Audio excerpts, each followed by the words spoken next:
दोस्तों, आज एक बड़ी अच्छी खबर पढ़ रहा था। एक खबर आई है कि 1 साल 7 महीने और 24 दिन के बाद कोरोना की सारी बंदिशें खत्म हो गई। कितनी बढ़िया खबर है ना। 1 साल 7 महीने और 24 दिन कोरोना की सारी बंदिशें खत्म हो गई। क्या क्या बंदिशें थी भाई? नाइट कर्फ्यू था, शव यात्रा में कम लोग जाएं, गैदरिंग्स में कम लोग जाएं, थिएटर्स पूरे तरह से नहीं खोले थे, बहुत सारी चीजें थी। और पिछले करीब लगभग लगभग पौने 2 साल से हम सबने बहुत कठिन समय देखा।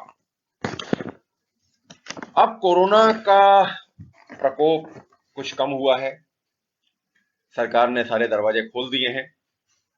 मगर दोस्तों, एक बात अवश्य है कि कोरोना से हमें बचाव तो रखना होगा।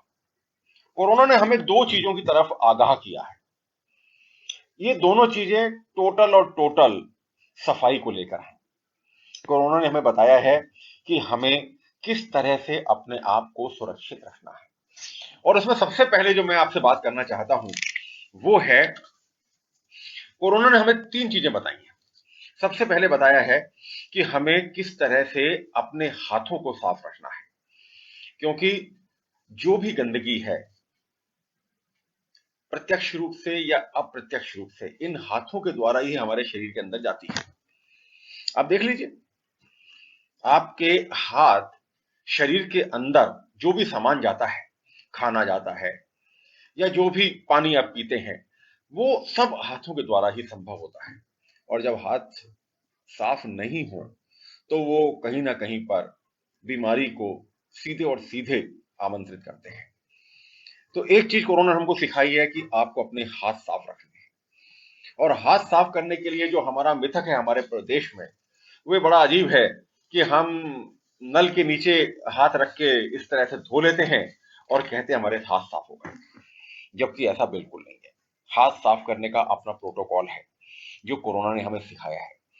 हमें डॉक्टर्स कहते हैं कि कम से कम 20 सेकंड और अधिकतम 40 सेकंड हमें अपने हाथों को मल मल कर अच्छी तरह से धोना चाहिए।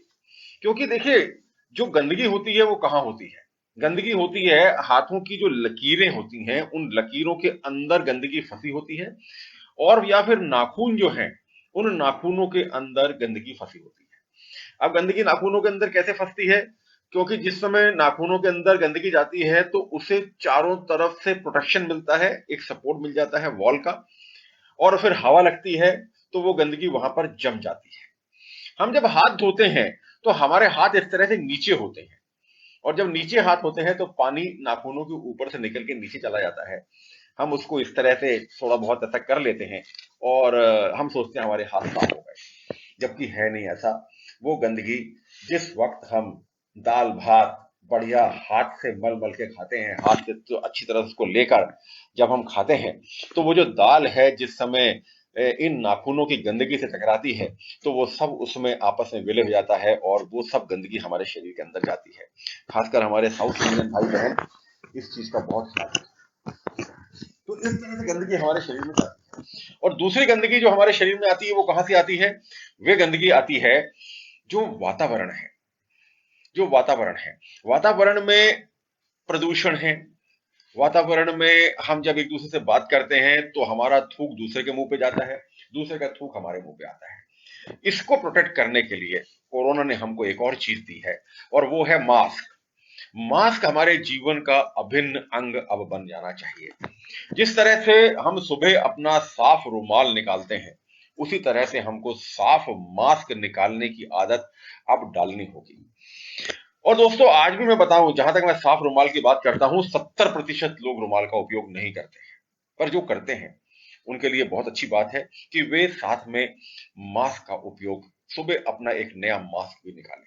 और मास्क के साथ एक बात मैं बताना चाहूंगा कि मास्क को आप जब भी धोएं तो उसे सभी कपड़ों के साथ या वॉशिंग मशीन में नहीं धोएं।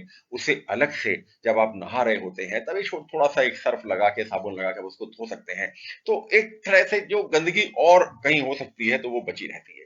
तो कोविड ने हमको ये दूसरी चीज दी। और तीसरी चीज जो छोटी छोटी सी चीज है वो है सैनिटाइजर। क्योंकि हम कह सकते हैं कि हर बार संभव नहीं होता कि हम हाथ धो सके। होता है, हम कहीं ट्रैवल कर रहे हैं और मान लीजिए हम कहीं रास्ते में खड़े हुए, कुछ अचानक खाना पड़ गया, या गाड़ी में आप बैठे हैं, गाड़ी में आप खाना खाने लग गए, तो उस वक्त आप क्या करेंगे? या तो गाड़ी खड़ी करिए, गाड़ी खड़ी करके प्रॉपर हाथ धोइए हैं। आजकल बड़े अच्छे अच्छे सैशे आ गए हैं जो कि सैनिटाइजर के सैशे हैं, वो आप अपने हाथों में अच्छी तरह से मल सकते हैं और अपने हाथों को साफ कर सकते हैं। तो कोविड भले ही चला गया हो, सरकारों ने रेस्ट्रिक्शंस उठा दिए हो, बंदिशें खोल दी हों, एक जो मैं अभी पढ़ रहा था कि 1 साल 7 महीने और 24 दिन के बाद सारी बंदिशें खुल गई हों, मगर जो संदेश कोरोना ने हमको दिया है, वो संदेश दिया है साफ रहने का, सफाई रखने का। और सिर्फ आप अपने हाथों को धोकर और प्रॉपर ढंग से मास्क लगाकर सफाई रख सकते हैं। और इसके अलावा एक जो पूरे देश के अंदर एक अभियान चल रहा है वैक्सीनेशन का, डबल डोज वैक्सीनेशन, ये तो बहुत अनिवार्य है। कई लोगों को इसमें भ्रांतियां हैं, कोई कहता है साहब कि इसको लगाने से ऐसा हो जाएगा, इसको लगाने से वैसा हो जाएगा। अरे भाई, डॉक्टर्स बैठे हुए हैं, इतने बड़े बड़े डॉक्टर्स आज इस देश के अंदर बैठे हैं, यदि ऐसा कुछ होता तो वह अवश्य रोकते, सरकार को चेताते कि ऐसा मत करें, पर ऐसा कुछ भी नहीं है। आज जिनको वैक्सीन लगी है, कोई उनको साइड इफेक्ट्स नहीं है, कोई उनको कोई दिक्कतें नहीं आ रही हैं, और एक तरह से प्रोटेक्शन है। और इसमें सरकार का जरूर धन्यवाद अदा करना चाहिए कि इतने बड़े देश का वैक्सीनेशन करना, इट्स रियली हरक्यूलियन टास्क। और इस टास्क में यदि हम सहयोग नहीं देंगे तो फिर कौन देगा? तो डबल वैक्सीनेशन जो है, दो दो डोज जो लगनी है वो अवश्य लगवाइए। अपने मोबाइल पर उसकी रिपोर्ट रखिए या उसकी फिजिकल रिपोर्ट रखिए, क्योंकि आजकल चेकिंग शुरू हो गई है। कल मैं बेस्ट प्राइस गया और बेस्ट प्राइस में मुझे उन्होंने जाने नहीं दिया, उन्होंने कहा आप फाइनल रिपोर्ट दिखाइए आपने, तो मैंने फाइनल रिपोर्ट को दिखाई। तो इस तरह से यदि हम प्रोटेक्शन लेंगे, यदि हम प्रोटेक्ट रहेंगे, यदि हम दोनों डोज वैक्सीन की लगा के रहेंगे, यदि हम हाथों को लगातार धोते रहेंगे, यदि हम सैनिटाइजर का उपयोग उचित उपयोग करेंगे, और यदि हम मास्क लगाकर रखेंगे, तो ये कोविड जो कि 1 साल 7 महीने और 24 दिन हमें हलाकान करके गया है, ये वापस नहीं आएगा। नहीं तो फिर कुछ भी हो सकता है, वापस आ सकता है, और जब वो वापस आएगा तो उसकी स्थिति बहुत भयावह होगी। तो इस सब से बचने के लिए प्रयत्न करिए कि हम अपने आप को सुरक्षित रखें। और अपने आप को सुरक्षित रखने की बात है, किसी और की बात नहीं है। मैं ये नहीं कह रहा हूं कि आप दूसरों के हाथ धुलवाओ, आप दूसरों को सैनिटाइजर दो, आप दूसरों को मास्क लगाओ, अपने आप की बात कर रहा हूं, अपने आप को प्रोटेक्ट करो। और यदि हम प्रोटेक्ट रहेंगे तो ये समाज प्रोटेक्ट रहेगा, ये देश प्रोटेक्ट रहेगा, और एक स्वस्थ भारत एक स्वस्थ नागरिक के कारण बनेगा। जब तक हम स्वस्थ नहीं रहेंगे, हमारा देश स्वस्थ नहीं रहेगा। बहुत बहुत धन्यवाद। तो कोरोना से पूरा प्रोटेक्शन लीजिए और एक अच्छे भारत का निर्माण करिए। धन्यवाद।